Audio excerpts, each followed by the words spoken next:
नमस्कार दोस्तों, मेरा नाम है मनीष कुमार सिंह और आपका बहुत बहुत स्वागत करता हूं 4 पीएम महाराष्ट्र में। दोस्तों, महाराष्ट्र में विधानसभा चुनाव के बाद से महाराष्ट्र की सियासत में काफी कुछ बदला हुआ नजर आ रहा है। लगातार ये चर्चाएं गर्म है कि क्या आने वाले समय में शरद पवार और अजीत पवार एक होने जा रहे हैं। इसकी अटकलें इसलिए भी तेज हैं क्योंकि जिस तरीके से खबरें निकल के सामने आ रही हैं, ये सारी कड़ियां जो हैं इसको जोड़ती हुई दिखाई देती हैं। एक एक करके मैं आपको बताऊंगा कि जो खबरें निकल के आ रही हैं शरद पवार की जो एनसीपी है उनकी तरफ से और जो अजीत पवार की एनसीपी है उनकी तरफ से। आपको याद होगा कि शरद पवार के जन्मदिन के मौके पे किस तरीके से अजीत पवार उनसे मुलाकात करने के लिए अपने पार्टी के तमाम बड़े नेताओं के साथ में उनके पास पहुंचते हैं और शरद पवार उन्हें समय भी देते हैं, उनसे मिलते भी हैं। जिसके बाद ये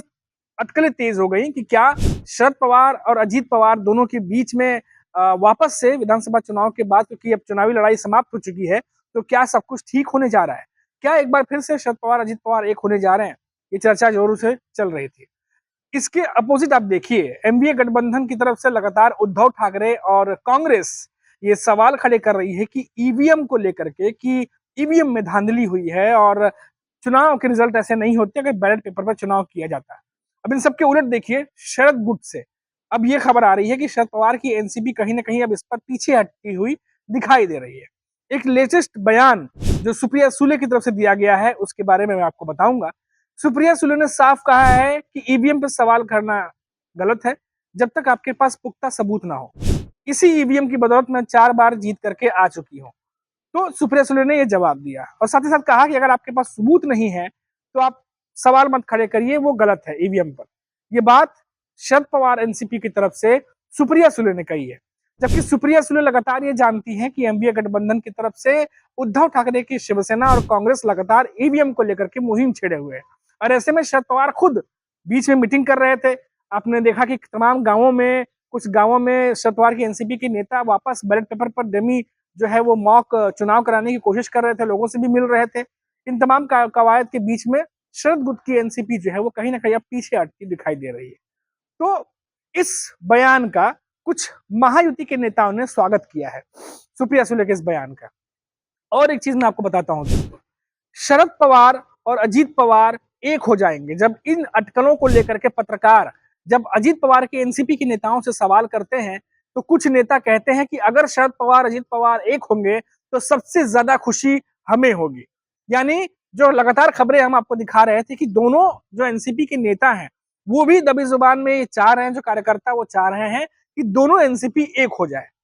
अब इस बात को जानकर इस तरीके से भी समझ रहे हैं कि आने वाले समय में जिस तरीके से अब शरद पवार जो है वो राजनीति में अब कितने दिन जो है वो रहेंगे, या जिस तरीके से उन्होंने चुनाव कैंपेन जब चल रहे थे तब उन्होंने घोषणा भी की थी कि इनडायरेक्ट रूप से वो राजनीति में जुड़े रहेंगे, लेकिन अब नए लोगों को सामने आने का मौका देने का जो है वो अब समय आ गया है। तो क्या शरद पवार, क्योंकि 84 ईयर्स के करीब हो चुके हैं वो, तो क्या अब उस तरीके से राजनीति में एक्टिव रहेंगे? अगर वो नहीं होते तो फिर अजीत पवार क्या एनसीपी का कमान संभाल सकते हैं और ऐसे में दोनों एनसीपी क्या एक हो सकती है? ये सबसे बड़ा सवाल है। आपको बता दें कि अजीत पवार के पास इस समय महाराष्ट्र में दोनों एनसीपी के मुकाबले सबसे ज्यादा विधायक हैं और तो और दोनों ही पार्टी के जो नेता हैं वो ये चाह रहे हैं कि एनसीपी एक हो जाए। और कुछ नेता ये भी चाह रहे होंगे कि अगर एक होते हैं तो सत्ता में आने का मौका मिल सकता है, क्योंकि अजीत पवार इस समय सत्ता में है। तो कई सारी ऐसी चीजें हैं जिसको लेकर अब अटकलें तेज होती चली जा रही हैं।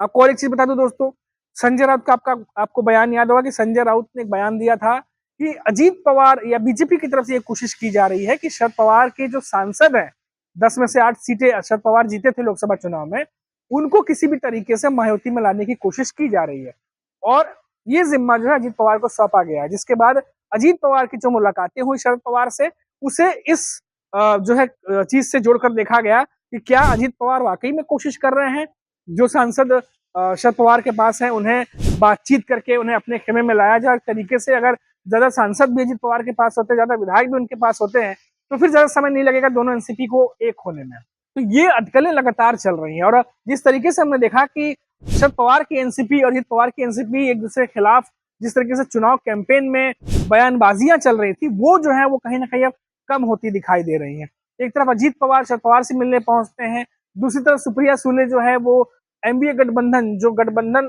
ईवीएम पर सवाल खड़े कर रहा था, उनके उलट उनका बयान आता है और वो कहती है कि सवाल खड़ा करना गलत है ईवीएम पे, अगर सबूत नहीं है तो क्योंकि वो खुद जीत करके आई हैं। तो इस तरीके से बयान देना और इस तरीके से सामने आना कई सारे राजनीतिक अटकलों को हवा देता है, कई सारे एंगल यहाँ से खुलते हैं। और साथ ही साथ सुप्रिया सुले के इस बयान का महायुति के नेताओं द्वारा स्वागत किया जाना, तो ये डायरेक्ट भले ना हो लेकिन इनडायरेक्ट कहीं ना कहीं कम्युनिकेशन जो है वो दिखाई देती है। अब ऐसे में तमाम जानकार ये कह रहे हैं कि क्या आने वाले समय में शरद पवार अजित पवार एक हो जाएंगे। और एक बड़ी खबर बताता हूं दोस्तों आपको, जनवरी में 8 और 9 तारीख को शरद पवार की एनसीपी की तरफ से एक बड़ी बैठक बुलाई गई है और माना जा रहा है कि इस बड़ी बैठक में शरद पवार की एनसीपी के तमाम नेता, चाहे वो अध्यक्ष हो चाहे वो किसी और पोस्ट पर हो, तमाम नेताओं को बुलाया गया है। और ये एक बड़ी बैठक होने जा रही है शरद पवार की एनसीपी की, क्योंकि विधानसभा चुनाव के बाद से आने वाले समय में क्या रणनीति होगी उसको लेकर के शरद पवार और उनके तमाम बड़े नेता जो है वो पार्टी में चर्चा करने वाले हैं। और ये चर्चा ऐसे समय में हो रही है जब कहीं ना कहीं एक सॉफ्ट कॉर्नर अजित पवार की एनसीपी और शरद पवार की एनसीपी की तरफ से दोनों तरफ से नेता जो है वो दिखा रहे हैं। तो ये 8 और 9 तारीख को जो 2 दिनों के लिए जो शरद पवार की बड़ी बैठक, बड़ी मीटिंग एनसीपी की होने जा रही है, इसके बाद क्या कुछ बड़ा अनाउंसमेंट सामने आ सकता है, क्योंकि बीएमसी चुनाव भी जो है वो अप्रैल में होने की बात की जा रही है। और बीएमसी चुनाव महाराष्ट्र की नजर से, मुंबई की नजर से बहुत ही इंपॉर्टेंट है, बहुत ही बड़ा चुनाव होता है और हर पार्टी चाहती है कि बीएमसी चुनाव में जीत करके उनका दबदबा उस पर बना रहे। फिलहाल उद्धव ठाकरे की शिवसेना का दबदबा पिछले 22-23 सालों से लगातार बना हुआ है और इस बार ये लड़ाई जो है वो माना जा रहा है कि उद्धव ठाकरे बनाम बीजेपी होने जा रहा है, ना कि महायुति। उद्धव ठाकरे की शिवसेना बनाम बीजेपी होने जा रहा है, जहां पर वर्चस्व की लड़ाई जो है वो देखने को मिल सकती है। और उद्धव ठाकरे ने विधानसभा चुनावों से सबक लेते हुए कुछ अलग तरीके के रणनीतियों पे भी काम करना शुरू कर दिया है। खैर ये तो अलग बात है, लेकिन जो मेन मुद्दा है ये है कि 8 और 9 तारीख को जो शरद पवार की एनसीपी की बड़ी बैठक होने जा रही है, क्या उस बैठक में कुछ ऐसी रणनीति तैयार हो सकती है जिसे राजनीतिक जानकार भी समझने में फेल हो रहे हैं। ये जो बार बार खबरें आ रही हैं, जो महाराष्ट्र के मजे हुए जो जर्नलिस्ट है, मजे हुए पत्रकार है, जो कई दशकों से जो है वो राजनीति को समझने की कोशिश कर रहे हैं महाराष्ट्र की, उनकी भी ये बात जो है वो कहते हैं कि इसमें कोई दो राय नहीं है कि आने वाले समय में अगर दोनों एनसीपी जो है अगर वो एक हो जाए, क्योंकि शरद पवार के बाद अगर एनसीपी में कोई बड़ा चेहरा अगर कोई दिखता है तो अजीत दादा पवार ही दिखते हैं। और ऐसे में अगर दोनों एनसीपी एक होती हैं तो इसमें एनसीपी को कई सारे नेताओं को सत्ता में आने का मौका मिल सकता है। तो कई सारी ऐसी चीजें हैं जिसको अलग अलग चश्मे से देखने की कोशिश की जा रही है। लेकिन ये जो बड़ी अटकल है कि क्या अजीत पवार शरद पवार एक होने जा रहे हैं, अगर ये दोनों पार्टियां एक होती हैं तो जाहिर तौर पर एनसीपी काफी मजबूत हो सकती है। और ऐसे में ये देखना दिलचस्प होगा कि ये जो एक होने की बात है, ये क्या जनवरी फरवरी में बीएमसी चुनाव से पहले कुछ खबर आ सकती है, इस पर कोई बड़ी अपडेट आ सकती है, या फिर शरद पवार जिस तरीके से कहते आए हैं कि वो हिस्सा नहीं बनने वाले बीजेपी के साथ, तमाम हमने देखा कि तलखियां देखने को मिली थी चुनाव में, लेकिन शरद पवार जो है वो चौंकाने में माहिर है, कभी भी कुछ भी करते हैं और कुछ भी वो फैसला लेकर के अपने जो राजनीति के तमाम लोग हैं उनको चौंकाते रहते हैं, तो कुछ भी कह पाना मुश्किल है। लेकिन इतना जरूर है कि ये बड़ी बैठक जो जनवरी में बुलाई गई है शरद पवार की तरफ से, बड़ी एनसीपी की तरफ से उनके, उस पर कुछ न कुछ चर्चा ऐसा हो सकता है जो आने वाले समय में लोगों को चौंका सकता है। अभी के लिए इतना ही दोस्तों, अब देखते रहिए 4PM महाराष्ट्र। नमस्कार।